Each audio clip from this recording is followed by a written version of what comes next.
حمزہ ناصر official Islamic channel کو like subscribe کریں۔ آئیے اب سلطان صلاح الدین ایوبی کی کہانی بھی سنتے ہیں۔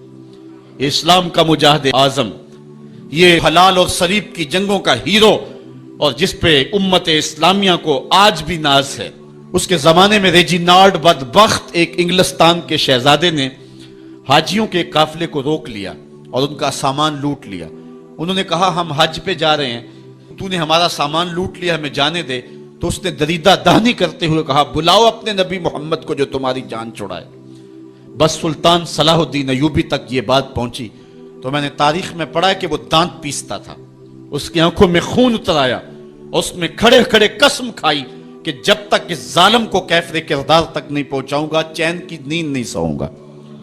پھر پونے دو سال کا عرصہ آپ سلطان صلاح الدین ایوبی کی زندگی دیکھ کے جنگی مہموں کو ترتیب دیتا رہا، دن رات اس نے ایک کر دی، نیند قریب نہ آنے دی۔ جب نیند بہت زیادہ تنگ کر دی تو پھر وہ خیمے کی چوب کے ساتھ ٹیک لگا کے کھڑے ہو کر کے اپنی آنکھوں کی آگ بجھا لیتا، اور پونے دو سال کا عرصہ اس نے چارپائی پہ لیٹ کے نہیں دیکھا۔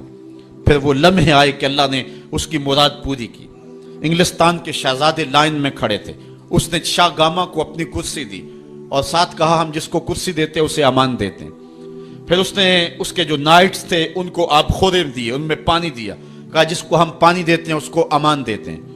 پھر جب ریجینالڈ کی باری آئی تو بادشاہ کی رگیں پھول گئیں غصے سے، اس نے تلوار نیام سے باہر نکالی اور اس کی چھاتی پہ چڑھ کے اس کی گردن پہ تلوار رکھ کے اس کے ٹکڑے کرتے ہوئے کہا او کتے، تو نے کہا تھا بلاؤ اپنے نبی محمد کو، محمد عربی نے اپنا نوکر بھیج دیا ہے۔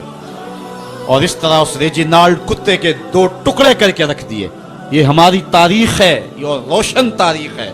ہمارے اسلاف، ہمارے بزرگ اس دور کے شہنشاہ، اس دور کے بادشاہ اتنی جرأت اور اتنی عظیمت رکھا کرتے تھے، اور آج ہماری کمزوریاں نے دشمنوں کو دلیر کر دی ہے۔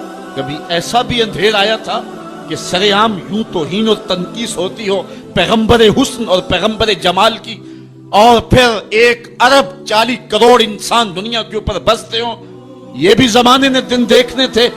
تو امت مسلمہ کی موت واقع ہو جائے اگر حضور علیہ السلام کی توہین باقی رہتی ہے، اس لیے امت کو پوری قوت کے ساتھ کھڑا ہونا ہے اور اپنے نبی علیہ السلام کی توہین کا حمزہ ناصر آفیشیل اسلامک چینل کو لائک سبسکرائب کریں۔